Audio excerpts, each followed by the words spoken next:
All right, everyone. Welcome once more. Let's start this webinar on fleet data integration.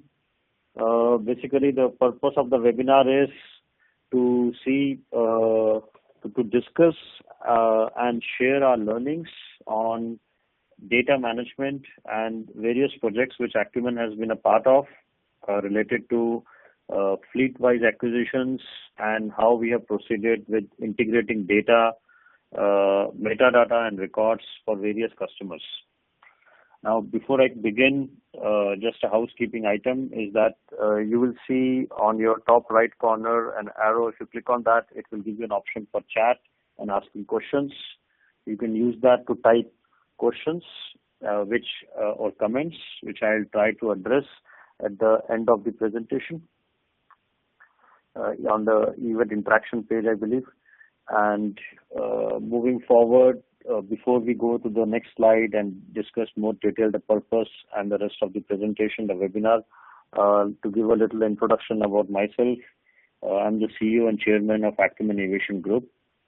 I've been in the industry for close to 21 years now.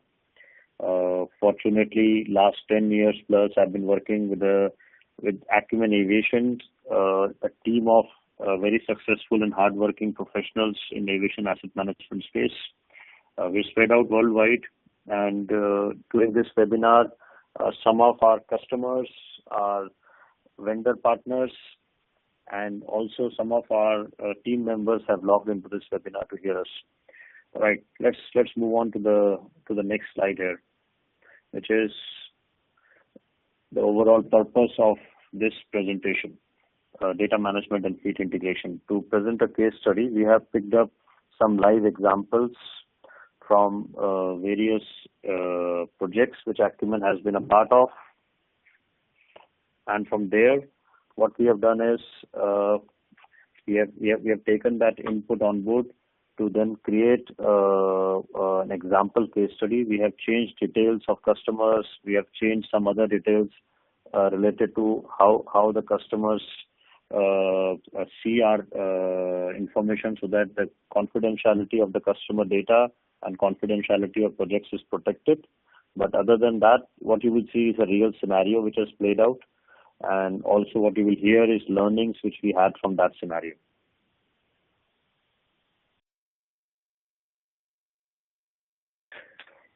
Right. So to give you a little history of why Acumen is having that experience and what qualifies Acumen in this space to be able to do that is because of our history, and particularly in data management, rather than going through everything which we do in asset management space. So in 2010, we started providing fleet data management support. We moved into full fleet data management services in 2011, just within a year of starting this business vertical of data management. And from there, we moved into, as of today, we are into 1,300 assets under data management. We have 5 full-time customers. We have numerous other customers using our data management and other ancillary services.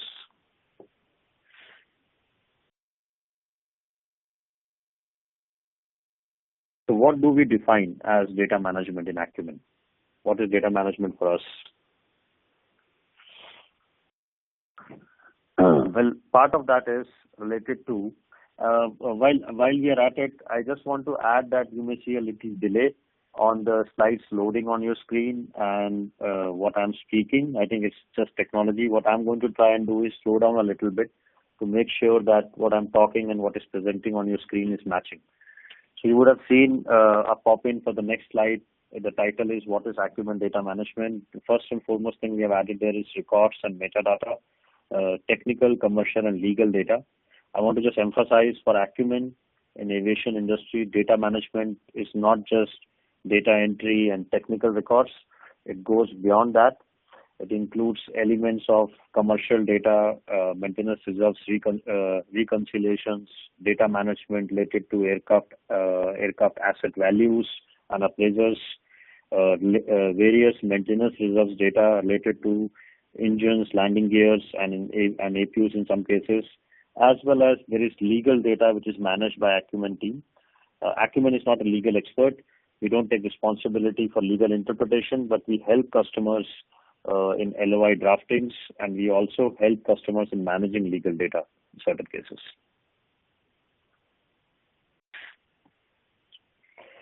Maintenance reserves, claim management, again a key area of our data management business.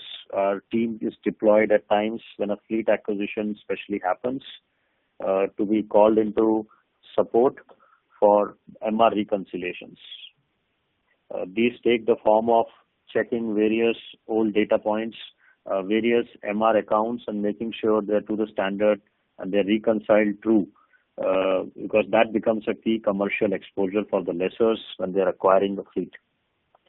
A key value driver, as you all know in the industry, is LLP back-to-birth review and management, again catering mainly to engines and landing gears. And that brings me to the last point on this slide, which is our digital arm, Sparta, which allows us to create different solutions catering to software management, as well as using RPA, or what is known as robotic process automation, where Acumen has been able to design and develop certain RPA solutions to remove certain connection points from the system and the management of data and make it more seamless and faster. This actually allows us to create better cost base for customers and also deliver services in a more efficient and faster manner, which is what is really expected today when you are managing big fleet sizes. So I'm going to move on while we are on that directly to the actual case study. You'll see that loading on your screens in a second.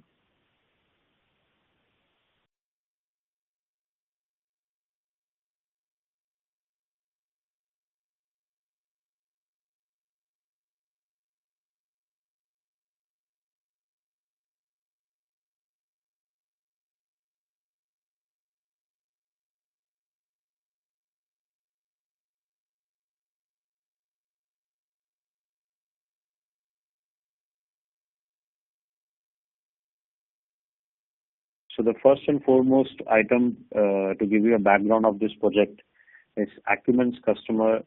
In this case, particularly the case study we have picked up, one of our customers had the opportunity to acquire a 300 plus asset base. These were an interesting mix of wide bodies, narrow bodies, and regional jets. And from there on, let's see what the scope of this project was. This basically entailed us to do review and identify gaps, to implement solutions, to allow the customer to input data, clean up and upload data in the client's records and asset management systems, and finally, to look at reconciling maintenance reserve claims and provide a reconciliation on the accounts. As I had mentioned in one of the previous slides, this is a key commercial exposure item for lessors. So it is something of great interest where we provide these services to customers as well when they're looking for a fleet acquisition, that they want their commercial exposure to be minimized. Now in this particular project, just see the next item. The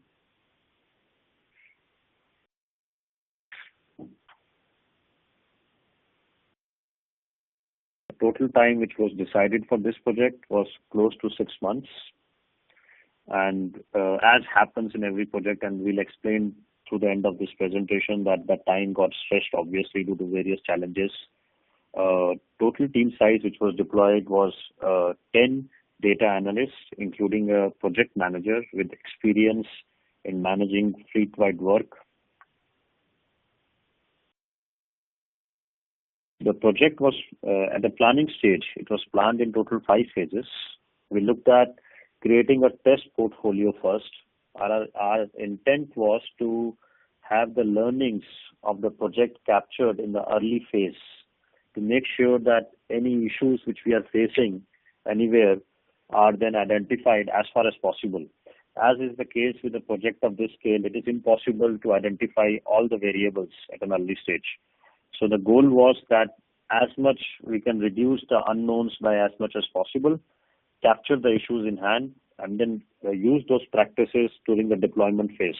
Now, one of the interesting bits here is, which is not shown in this presentation, is this whole project was conceptualized and launched within just a period of 3 months.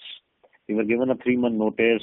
The client had to obviously keep everything confidential and quiet while the process was ongoing, and just 3 months before the D dates, we were informed to put a team together, put a planning project together, and to make sure that the whole team, hardware, software requirements, project milestones are all well defined in that period. And post that, a phase-wise approach was decided to create bare bone structures, to create various contractual, commercial, technical data. Base readings, which basically mean that the date of the acquisition of the fleet would actually define for the lesser client here the application commercial closing date. So on the date which they have acquired the fleet, from that day onwards, the lease rentals and maintenance reserves belong to them. So these base readings are a key factor in deciding commercial closing of the fleet deal. And there was a post-upload review which was planned, which basically is just a fancy way of saying that there was a quality assurance which was carried out, or a quality control check. Beyond the live quality control, there was a post-project wash-up and quality assurance work which was done. And there were various fixes which were deployed of issues which were noticed, which we will touch upon during this webinar and the remaining slides. Right. So what was the methodology? Let's see that. There were multiple batches which were planned with priorities assigned. These priorities are defined by the customer, but to give you an example of how these priorities can be decided. So if you're a lessor, for example, who's buying a fleet that big, you may have a choice of, you may want to for your own business reasons, define priorities basis of what is the portfolio which is coming up for sale, which part of the portfolio is coming up for a transition or a redelivery, which are the riskier assets. When I say risky assets, means the assets which are with riskier operators and which have potential for a repossession or an early termination of lease. These variables can change priorities for your fleet. So all these areas were looked into when the priorities were defined, because that would really assign the workload to the team and make sure that the sequence is followed of placing the data in the asset management and the record system of the customer. One of the key elements of our work in Acumen is, since we are a services and a software digital firm, we have the benefit of learning from both sides.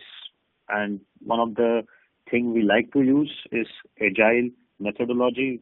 I'm sure many of you are already familiar with it. Agile allows us to then do course correction on a real-time basis. So a project management team was put together between the customer and Acumen.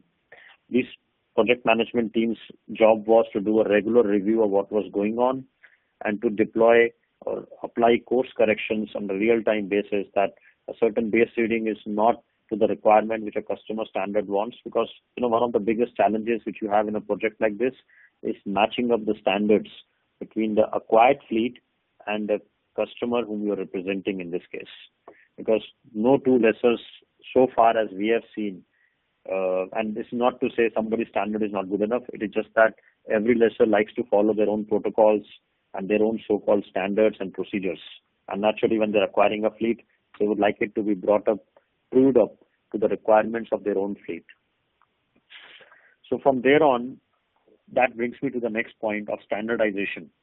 So imagine that you have 2 terabytes of data, no less, and you're then required to clean it up, find gaps in that data, and then bring it to a standard which is catering to your lesser clients' requirements.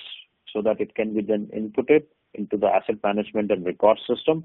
And from there on, it can be then perused for ongoing utilization and ongoing invoicing to the various airlines which would be part of your fleet. Now, one of the elements which we tested during these phases, during these projects which we have carried out and which I spoke and touched upon earlier, and going forward, we are hoping that it will play a bigger role in the scheme of things, is automation. Now, RPA has been around for many years. It's not a new concept. But so far in our industry, it has not been used big time. We are trying to change that. So one of the things we did during these projects was we were able to use elements of RPA and automation to reduce the manual inputs and to bring in more efficiency and speed while maintaining the quality of the work. Let's look at what key challenges, because that will define for us what kind of, I've given you one or two examples already in the previous slides, but I'll just touch upon what were the key challenges in a little more detail and try to explain how that can make life difficult and solving these challenges can really make a difference. So difference in standard of legal documents, as I've explained. Now, not only just technical, when you are trying to create a fleet in a lesser system from the ground up and doing a bare bone approach, and you're trying to input all the key data points like purchase thrust, weights, and various other items which are value drivers really for the lessor, the legal documentation standard plays a big role.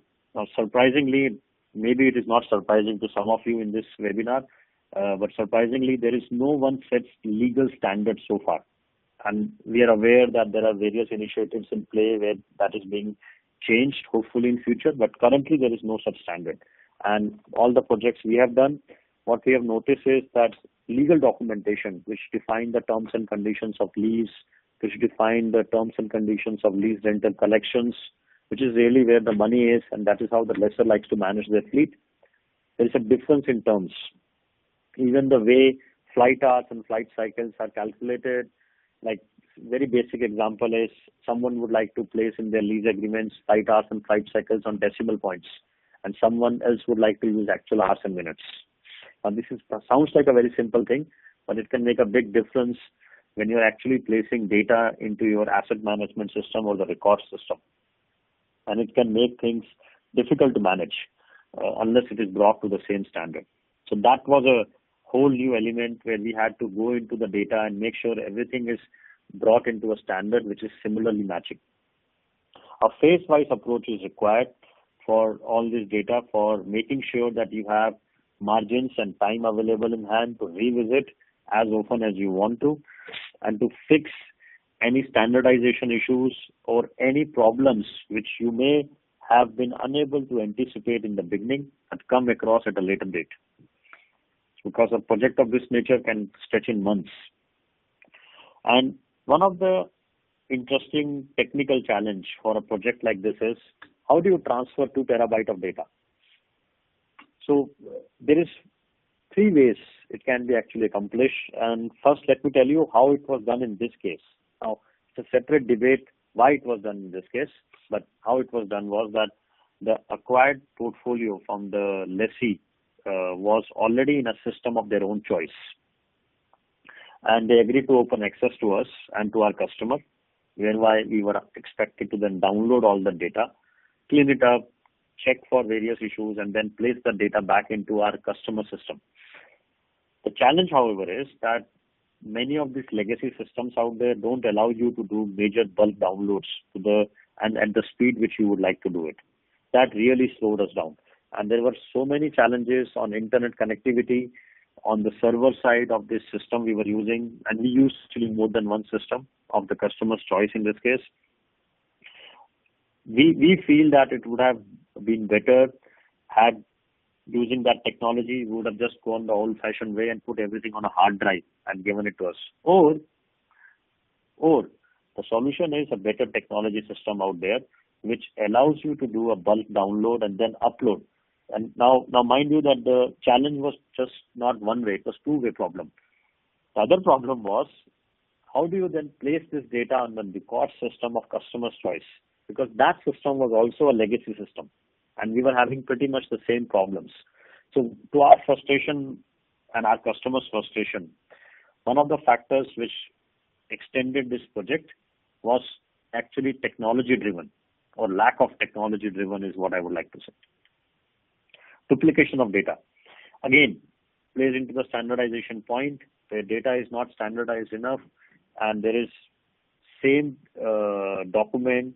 For example, the same certificate may appear 3 times in a folder by different names, just because the acquired fleet had not deployed standardization or did not have an efficient, I would say so far, data management process in place. So that can really make or break how the fleet is really managed, and I think it can creep in many other inefficiencies and cause loss of revenue for the lessor eventually. Now I'm going to go into some of the highlights of this project. In spite of these challenges, how was it? How did it all come together, and how did it actually play a role in how efficient the project was, or how efficient it was not in certain aspects? There were rolling deadlines throughout the project. These were adjusted because of the requirement of discovery of data which was going on over 2 terabyte. It was just not possible that the whole data will be reviewed in advance and then it will be placed in the system. While practically speaking, while actually doing it, yes, if one has the time and luxury, it can be done. But when you are a lessor who is acquiring a fleet like this, you have a running business and you want to get things going, you want to start putting your fleet up for sale, you have to go with a general understanding first on a sampling basis of what you're getting into, and then you get into the data mode where you start reviewing the data, face challenges and fix them. And that's exactly what happened here. However, there was a very active project management process put in place from the client side as well as from Acuant side, which ensured that the queries were resolved very promptly. A proactive monitoring was put in place. This is again playing into the agile methodology, which I had touched upon briefly earlier. There were multiple course corrections accommodated. These were mainly driven by standardization issues. I can give you another example that what you will notice is that there are some lessors who like to monitor weight by pounds and kg both. Some would just choose pounds and some would just choose kgs. This makes a difference. Believe it or not, this can make a big difference in the scheme of things as to how data is finally presented by the lessor in their asset management system. And these sound like small things, but when you talk about 300 plus assets, you talk about terabytes of data, and that information affecting multiple other data points, it can create a problem if it is not properly handled. There was continual communication established between the two teams, and multiple other vendors were involved to get feedback, as well as the acquiry party was part of this communication, because there was a requirement of understanding some of the fleet standards and data standards which they were maintaining, or maybe on a lighter note, not maintaining. A strong connect between the asset management and the cost team is required. When you work with a team of data analysts like this, they are very focused. So as some of you would be knowing, it is like driving a truck. And you are focused on your road, you're driving the truck, and suddenly you have somebody coming in front of you. It's very difficult to apply brakes and change directions. But that is what happens in a project like this.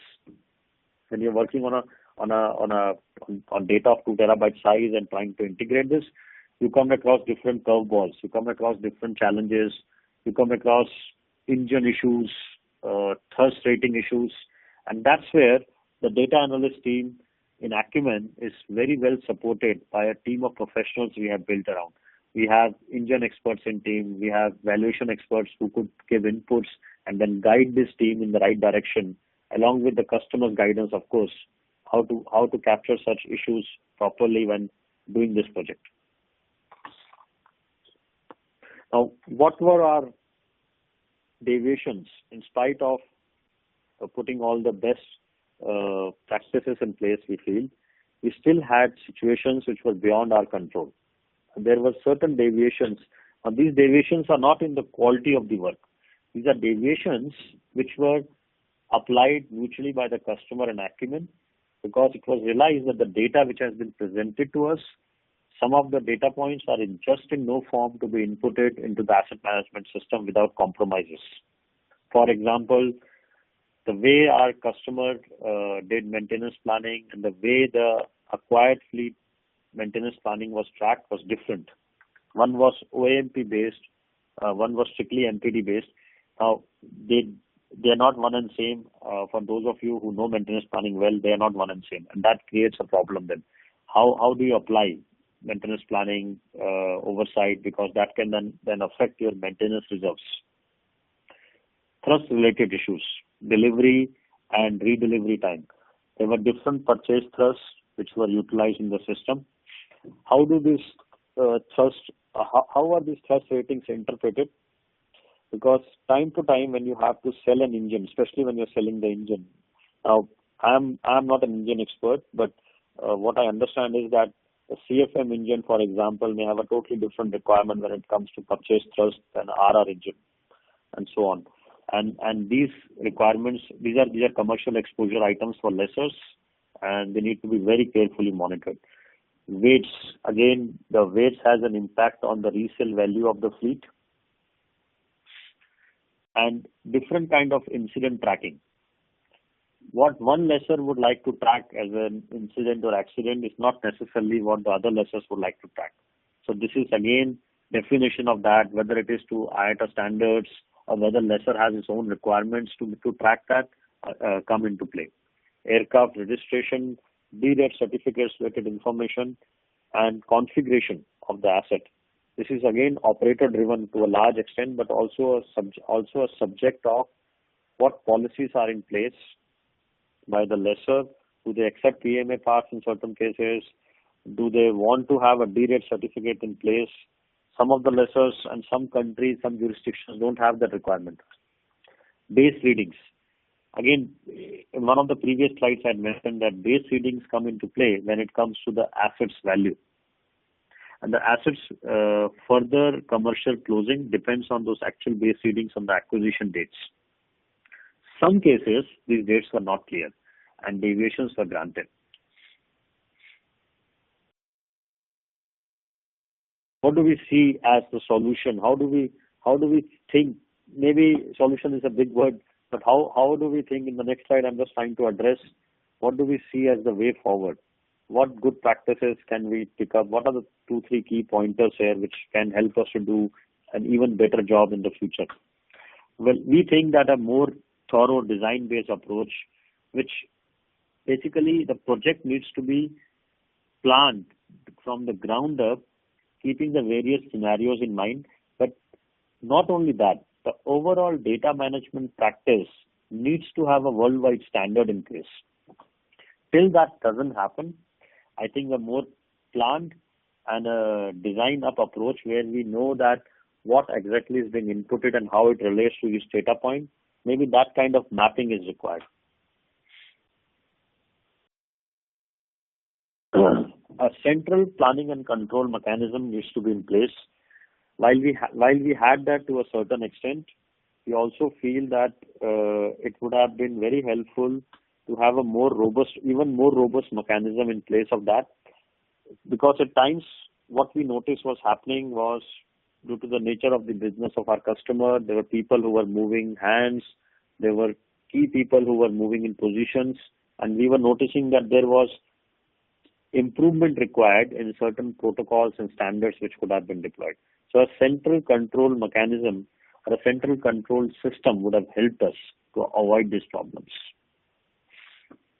And finally, my favorite point about technology, we feel that a lot of the work we do, while some of it requires human intervention and analysis, some of this work can be automated to a large extent by using the available technology.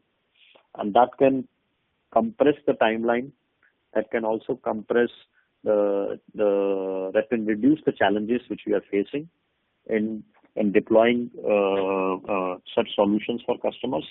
So keeping that integrated to the whole approach will go a long way.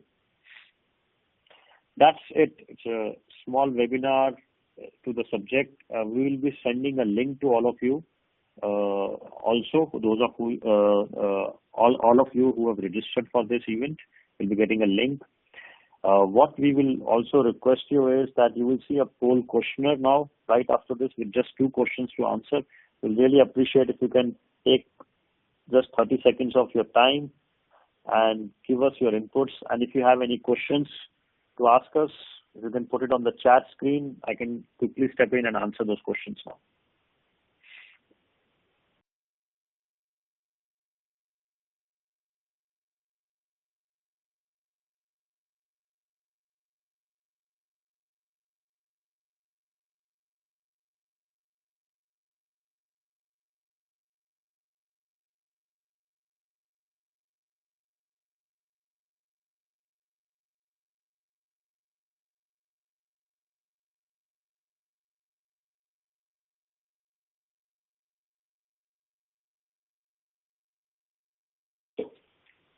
All right. Thank you, everyone. We're going to wrap up this webinar. Thank you for attending and giving us your valuable time. We look forward to hearing back if anybody has any feedback post the session also. Thank you and have a good day ahead. Thank you.